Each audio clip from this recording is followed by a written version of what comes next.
გვერდდება ახლა პერსონალურ მონაცემთა დაცვის სამსახურის უფროსი ლელა ჯანაშვილი უპასუხებს ჩვენს კითხვებს. მოგესალმებით, ბატონო ლელა, ცხადია უნდა დავიწყოთ საუბარი საკანონმდებლო ცვლილებებით, რაც გულისხმობს იმას, რომ იზრდება მონაცემთა სუბიექტის უფლებები და ფართოვდება მათი დაცვის გარანტიება. მეტი კონკრეტიკა რო შემოგთავაზოთ ამ საკითხზე და რატომ გახდა საჭირო ეს ცვლილებები კონკრეტულად ამ მიმართულებით? თია, მოგესალმებით, მივესალმები მაყურებელს. მადლობას მოგახსენებთ თემით დაინტერესებისთვის, რომელიც მართლაც მნიშვნელოვანი გახლავთ, განსაკუთრებით დღეს, როდესაც საქართველო იმყოფება ევროინტეგრაციის გზაზე და საქართველოსთვის ევროკავშირის კანდიდატი ქვეყნის სტატუსის მინიჭების შესახებ ევროკომისიის 12 რეკომენდაციიდან მეოთხე სხვა საკითხებთან ერთად სწორედ მიემართება პერსონალურ მონაცემთა დაცვის სამსახურის გაძლიერებასა და მის ინსტიტუციურ გაფართოებას. საკითხი მართლაც რომ ძალზედ მნიშვნელოვანია და აღნიშნულის უზრუნველსაყოფად არაერთი აქტივობა იქნა განხორციელებული. რა თქმა უნდა, მათ შორის უნდა გამოვყოთ პერსონალურ მონაცემთა დაცვის შესახებ ახალი კანონის მიღება, რომელიც მნიშვნელოვანი სიახლეა ქართულ პერსონალურ მონაცემთა დაცვის სამართლის განვითარებისთვის, რადგანაც იგი გამოწვეული იყო სწორედ იმ ვალდებულებებით, რომელიც ქვეყანამ იკისრა ევროკავშირში გასაწევრიანებლად და ჩვენი მოქმედი სტანდარტი პერსონალურ მონაცემთა დაცვისა მნიშვნელოვნად იქნება გაზრდილი ახალი საკანონმდებლო ჩარჩოთი.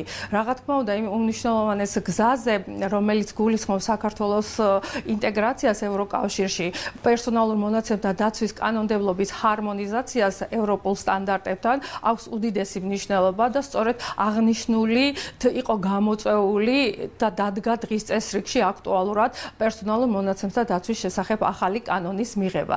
ვიდრე უშუალოდ ამ კანონში გათვალისწინებულ ახალ მნიშვნელოვან დეტალებზე გავამახვილებდეთ თქვენს ყურადღებას, მინდა გავუწყოთ უმნიშვნელოვანესი საკითხის შესახებ, რომელიც გულისხმობს პერსონალურ მონაცემთა დაცვის სამსახურისთვის მონაცემთა დაცვის ევროპული საბჭოს ზედამხედული სტატუსის დამკვირვებლის სტატუსის მინიჭებას. დამკვირვებლის სტატუსი გახლავთ ის საკითხი, რომელიც ჩვენ საშუალებას გვაძლევს გავწევრიანდეთ მონაცემთა დაცვის ევროპულ ოჯახში.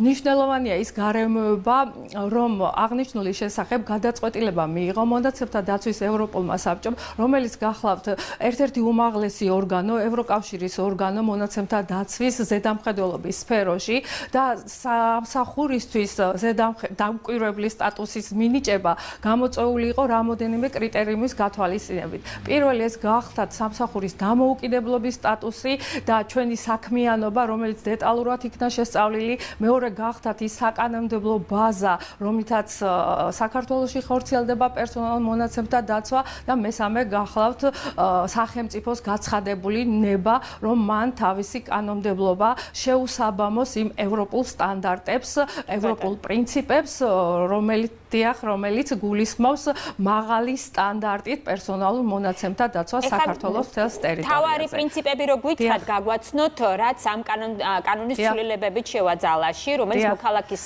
პირად მონაცემს კიდევ უფრო დაცულს გახდის.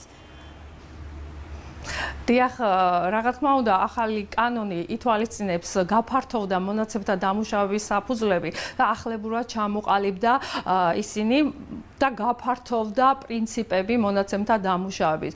ერთ-ერთი უმთავრესი გახლავთ გამჭვირვალობის პრინციპი და ასევე უსაფრთხოების პრინციპი.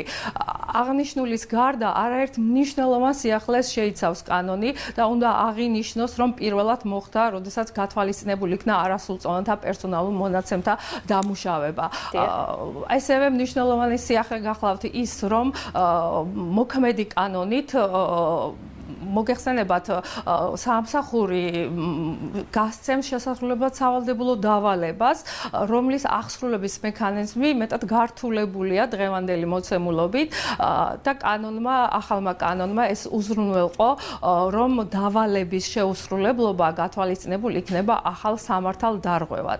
განსაკუთრებით მნიშვნელოვანი სიახლე გახლავთ, რომ გაიზარდა ჯარიმების ოდენობა. ჯარიმების ოდენობის გაზრდა შეიძლება ჩავთვალოთ ერთგვარ პრევენციულ საშუალებათაც, რაც ამ მონაცემთა დამუშავებლებმა უფრო ეფექტიანად, უფრო სიღრმისეულად განახორციელონ მონაცემთა დამუშავება თავიანთ საქმიანობაში. კი ბატონო, იქ აბსოლუტურად შემოდის პერსონალური მონაცემთა დაცვის ოფიცრის ინსტიტუტი. ვინ იქნებიან ეს ოფიცრები, როგორ ვთქვათ? პერსონალურ მონაცემთა დაცვის ოფიცრის ინსტიტუტის გახლავთ მეტად მნიშვნელოვანი სიახლე.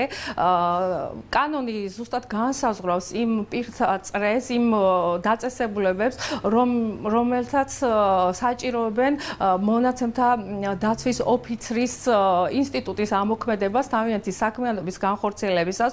თუმცა აქვე მინდა აღვნიშნო, რომ კანონის სრული იმპლემენტაციისათვის გათვალისწინებულია სამსახურის მიერ რამოდენიმე ნორმატიული აქტის მიღება, მათ შორის ერთ-ერთი გახლავთ სწორედ მონაცემთა დაცვის ოფიცერთან დაკავშირებით. ჩვენ უნდა გამოვრიცხოთ იმ პირთა წრე, მონაცემთა ის დამუშავებლები, რომლებიც არ გაითვალისწინებენ თავიანთ საქმიანობაში მონაცემთა დაცვის ოფიცრის სამსახურს.